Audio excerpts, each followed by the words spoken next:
입사한 지 3개월쯤 되었을 때 팀장님이 저를 부르더니 우리 팀에서 제일 믿을 수 있는 사람이 당신뿐이야 라고 하는 거예요. 근데 그 다음 말이 어이가 없었죠. 오늘까지 거래처 선물 세트 포장 좀 부탁해 였고요. 저는 웃으면서 예 알겠습니다 라고 했죠. 그날 저녁엔 저 혼자 야근을 했고요. 근데 집에 오는 길에 뭔가 느낌이 이상한 거예요. 분명 칭찬으로 들었는데 기분이 좋지가 않고요. 왠지 사기당한 느낌이랄까? 그리고 그 말이 칭찬이 아니었다는 것을 한참 지나서 깨달았죠. 팀장의 말은 나는 믿을 수 있는 사람이 아니라 거절을 안 할 것 같은 사람이었고요. 그 당시 저는 팀에서 가장 만만한 사람이자 착취 대상이었던 거죠. 웃으면서 했던 일이 사람들이 싫어했던 잡무였던 거고요. 그걸 저는 웃으면서 했다는 거죠. 물론 누군가는 해야 하지만 그게 꼭 나일 필요도 없었고 아무 의미 없는 일이었고요. 원래 잡무는 못하면 욕을 먹고 잘해봐야 본전인 업무거든요.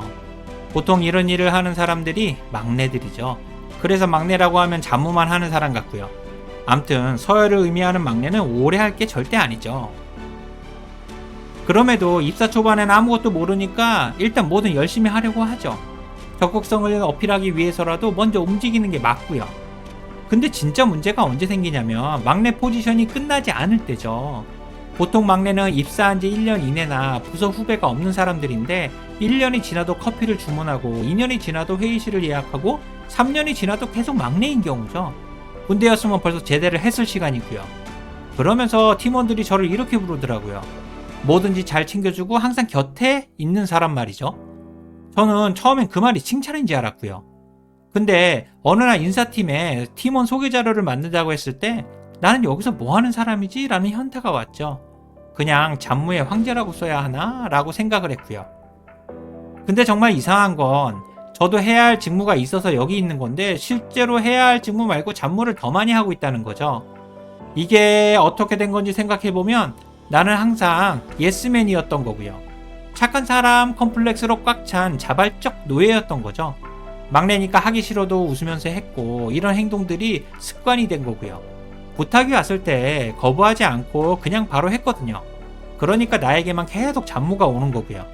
그러면서 어느 순간 저는 잡무의 황제가 된 거죠. 정작 해야 할 중요한 업무는 놓치면서 말이죠. 그렇다면 잡무의 황제가 된 지금 상황을 어떻게 해야 할까요? 도대체 저는 언제까지 복사만 해야 할까요? 너무 답답하지만 저는 방법을 알면서도 실행하지 못했죠. 왜냐하면 팀 분위기가 이상해질까봐 무서웠거든요.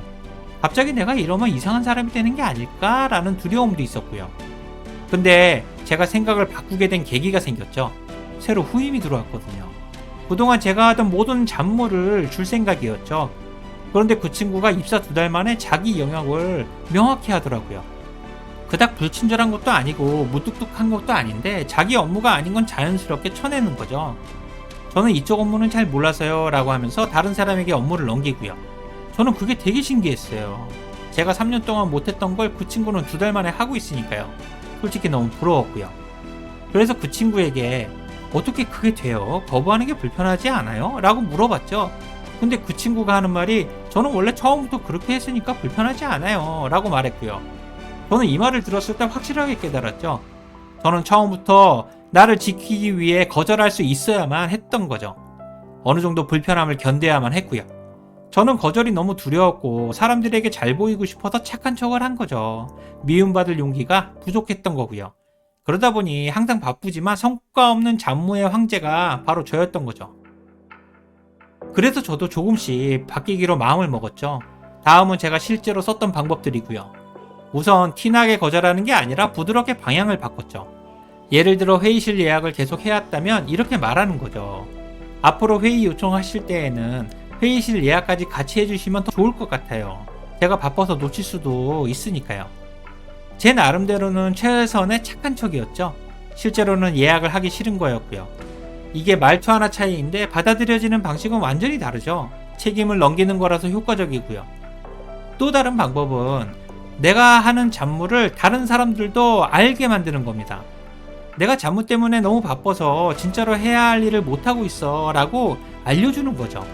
동시에 잡무를 누구나 쉽게 할 수 있도록 매뉴얼을 만든다거나 효율적인 방법을 찾아서 대안을 제시했고요. 그래야 예의 있게 잡무에서 벗어날 수 있으니까요. 자칫하면 잡무를 하기 싫다는 오해만 생길 수도 있거든요. 그리고 진짜로 중요한 게 하나 있죠. 지금 내가 뭘 하고 있는지를 사람들에게 계속 알려주는 겁니다. 조용히만 있으면 아무도 모르니까요. 원래 막내들이 제일 많이 하는 실수가 열심히 하면 언젠가는 알아주겠지인데 이렇게 하고 있으면 아무도 안 알아주죠. 오히려 바쁜데 지금 뭐하냐? 라는 이상한 소리나 듣고요. 이들은 내가 뭘 하고 있는지 관심이 전혀 없죠. 그러니 회의를 하든 보고를 하든 내가 하고 있는 일을 무조건 이야기하세요. 그래야 잡무에서 벗어날 가능성이 조금이라도 생깁니다. 마지막으로 하고 싶은 이야기는 여러분들이 막내로서 잡무를 하는 건 의무가 아니라 팀에 배려하는 겁니다. 그만큼 시간과 노력을 희생하는 거죠. 하지만 커리어나 경험에 도움이 안 되고요. 그래서 잡무는 절대 오래 할 일이 아니죠. 그리고 만약 누군가가 당신을 그냥 무엇이든 부탁하기 쉬운 사람이라고 한다면 당신은 호구가 틀림없고요. 잡무를 해서 고생하는 걸 알아주면 고맙지만 솔직히 주변에 그런 사람도 거의 없잖아요.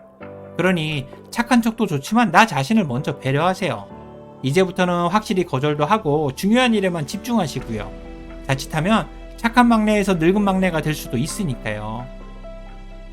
오늘 내용에 공감이 되신다면 구독과 좋아요를 부탁드릴게요. 지금까지 회사 선배 인지였습니다. 고맙습니다.